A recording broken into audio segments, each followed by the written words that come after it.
The physics of sound. Practice problems. What frequency has a 0.10 meter wavelength when the speed of sound is 340 meters per second?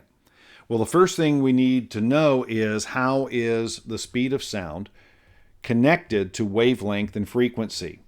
So the speed of a wave, of any type of wave, is equal to the wavelength of that wave times the frequency. The wavelength is normally given in meters, and the frequency is given in hertz. Therefore, the speed of the wave is going to be in meters per second. So if we substitute, we see 340 meters per second is equal to 0.10 meters times the frequency. And we find that the frequency is 3,400 hertz. The next problem shows us this. Show that the speed of sound in 20 degrees Celsius air is 343 meters per second as claimed in the text. Well, the relationship that we need to know is what is the speed of sound relative to temperature. Now, this is a fairly complex formula, but when you look at it, it's actually quite simple. The speed of sound is 331 times the square root of the temperature in Celsius plus 273 divided by 273. Now, what this tells you is that if the temperature is 0, that's standard temperature, the square root of 273 over 273 is 1, so the speed of sound at 0 is 331 meters per second. So now, if the speed of sound is to be measured at a higher temperature, you're going to get a higher speed. And so what we do is we plug in temperature in Celsius into the numerator, and we find out that we take 331 times 1.036, 342.9 or 343 meters per second. The next problem we have is number 9.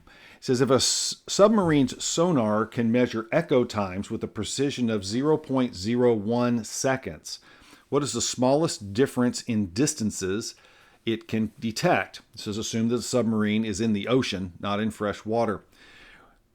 Well, if you take a look back in your text, you will find that the speed of sound in salt water is 1,540 meters per second. Now, this differs significantly from the speed of sound in air. At 0 degrees Celsius, air is 331 meters per second. The speed of sound in water is 1,540, much, much higher.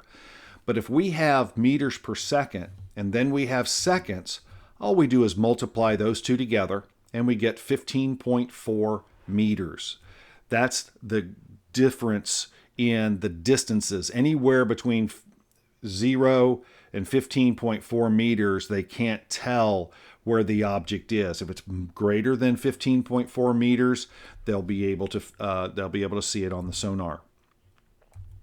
The next problem says the warning tag on a lawnmower states that it produces a noise level of 91 decibels.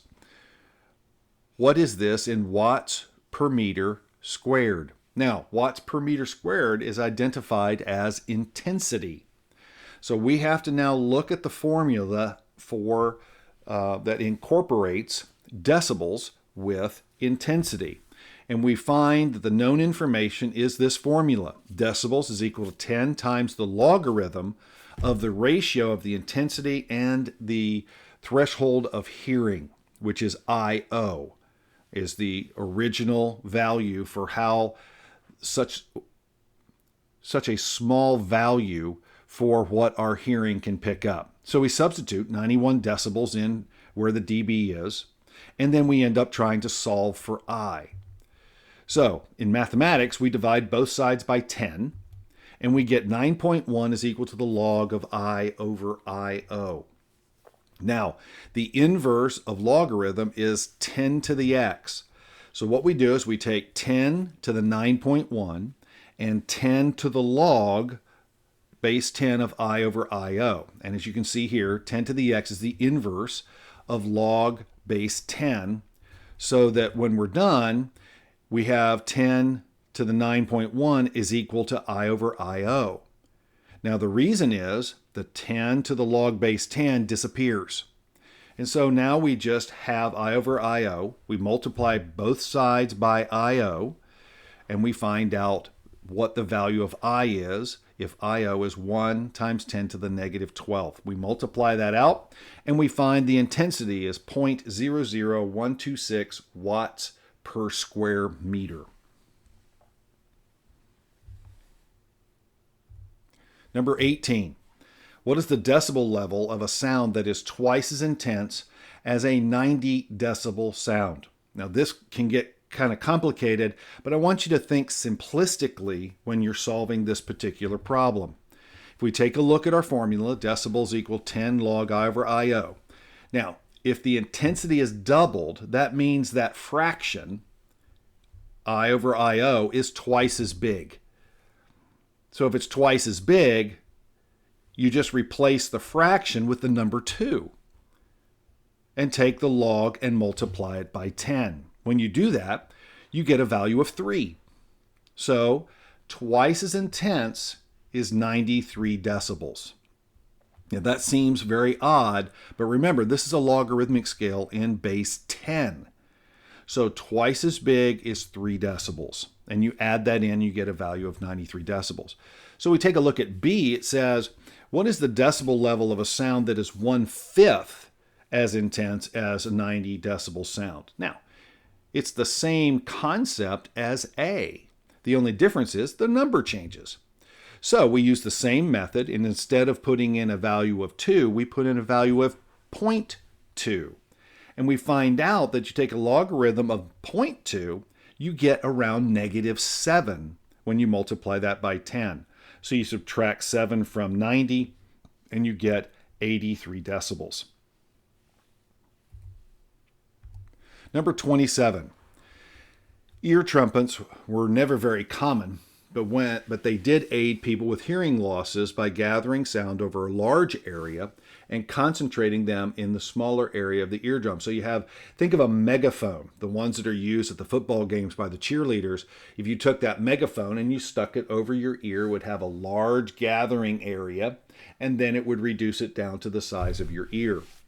What decibel increase does the ear trumpet produce if it is sound gathering area is 900 square centimeters and the area is 0.500 square centimeters for the eardrum? But the trumpet only has an efficiency of 5% in transmitting the sound of the eardrum. So those are two different concepts, but we'll bring them back together at the end of this. So the area ratio is analogous to your fraction because intensity is watts per square meter for both I and IO. All right, so you have more power created because you have a greater area. So we take those two areas and we divide them, and you get 1,800 times as much power, or joules per second, that is collected. Because of that, we substitute the 1,800 for I divided by IO.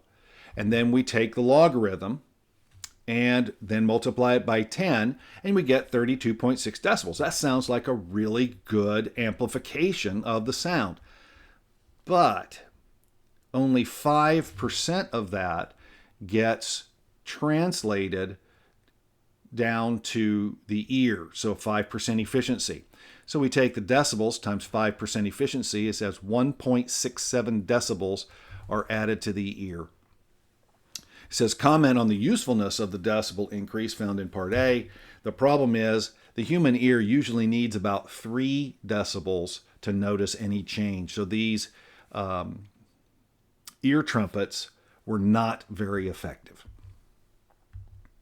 Number 32 says, what frequency is received by a mouse just before being dispatched by a hawk flying at it at 25 meters per second and emitting a screech frequency of 3,500 hertz? Take the speed of sound to be 331 meters per second.